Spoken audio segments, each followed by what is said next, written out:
আপনারা সবাইকে কেমন আছেন? আশা করি আল্লাহর অশেষ রহমতে খুব ভালো আছেন। আমিও আপনাদের দোয়া আলহামদুলিল্লাহ ভালো আছি। তো আজকের রেসিপি গাজরের পোলাও। তো গাজর দিয়ে পোলাও রান্না করার জন্য প্রথমত আমার লাগবে গাজর। এই যে এখানে আমি 2টা গাজরকে একদম মিহি কুচি করে নিছি, গ্রেট করে নিছি আর কি। তো এখন আমি অলরেডি চুলাতে একটা পাতিল বসাই দিছি পোলাওটা রান্না করার জন্য। এখন আমি চুলাটা জ্বালাই দিব। বিসমিল্লাহির রহমানির রহিম। এই যে এই পর্যায়ে দিয়ে দিব আমি হাফ কাপ ঘি। ঘিটা একটু বেশি দিলাম।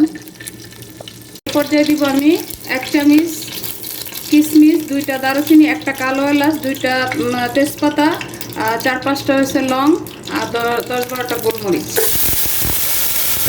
ভাজা হয়ে গেল। এই পর্যায়ে আমি পোলাওর চালটা দিয়ে দিব।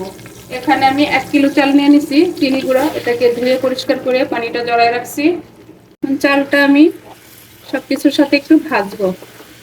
পোলাও আমরা যখনই রান্না করি চালটা ভেজে নিলে সেই পোলাওটা কিন্তু খেতেও টেস্টি হয় আর একেবারে ঝরঝরা হয়।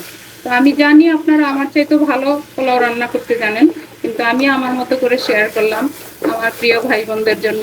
তো প্লিজ যদি একটু ভালো লাগে তাহলে আমার চ্যানেলটাকে সাবস্ক্রাইব করবেন, লাইক করবেন, শেয়ার করবেন এবং কমেন্টস করবেন। প্লিজ আমার পাশেই থাকবেন। আর ফেসবুক পেজে যারা আছেন তাদের উদ্দেশ্যে বলি আমার পেজটাকে লাইক, শেয়ার, কমেন্টস করে দিবেন। এখন দিয়ে দিব আমি স্বাদ মতো লবণ। গাজরের পোলাওটা কিন্তু অনেক টেস্টি হয় এবং কালারফুল একটা পোলাও হয়। কালার ছাড়াই কালারফুল পোলাওটা হয়।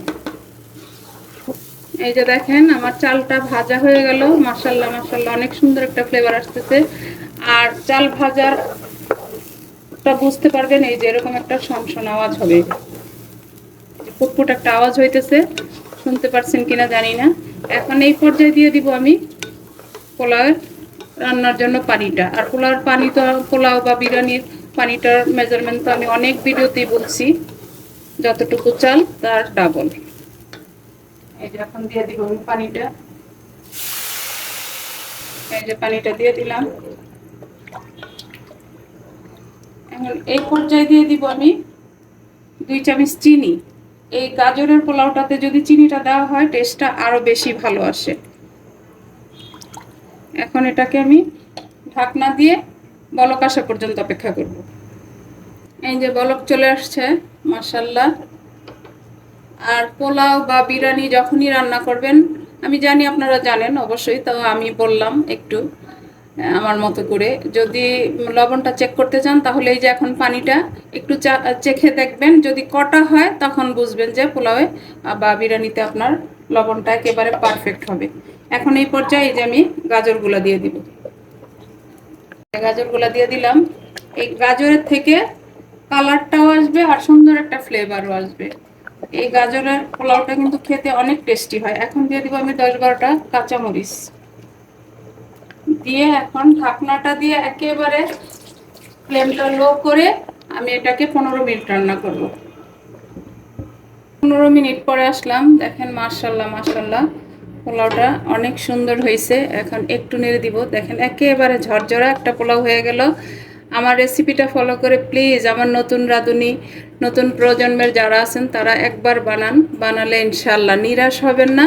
আশা করি বাসার সবাই আপনার এই আজকের গাজরের পোলাওয়ের রেসিপিটা পছন্দ করবে। আর দেখেন পোলাওটা কত সুন্দর কালারফুল হয়েছে। আর যারা পোলাও রান্না করতে গিয়ে নরম হয়ে যায় তারা অবশ্যই আমার রেসিপিটা ফলো করে বানাতে পারেন। দেখেন একেবারে ঝরঝরা।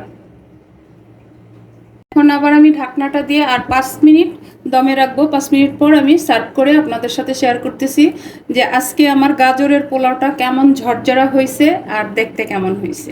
এই যে 5 মিনিট হয়ে গেল। আর আপনাদের সাথে এই টিপসটা আমি শেয়ার করি, যখনই পোলাও রান্না করবেন মানে রান্নার শেষে 5 মিনিট দমে রাখবেন আরও, তাহলে দেখবেন পোলাওটা আরও সুন্দর হয়ে যায়। এখন আমি এই যে সার্ভ করে নিতেছি। বিসমিল্লাহির রহমানির রহিম। দেখেন মাশাআল্লাহ, এই যে ধোয়া ওঠা একেবারে ঝরঝরা একটা পোলাও। এই যে গাজরের পোলাওটা দেখেন মাশাআল্লাহ মাশাআল্লাহ। আমার মেয়ে তো বলতেছে আম্মু শুধু শুধুই খেয়ে নেওয়া যাবে, এটা এত টেস্টি হয়েছে। দেখেন না বেশি ঘি না, চালটা নরম, একেবারে ঝরঝরা। এই যে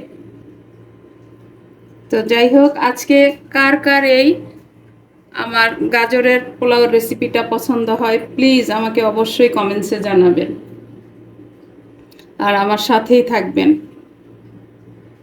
প্লিজ আমার ভাই বোনেরা।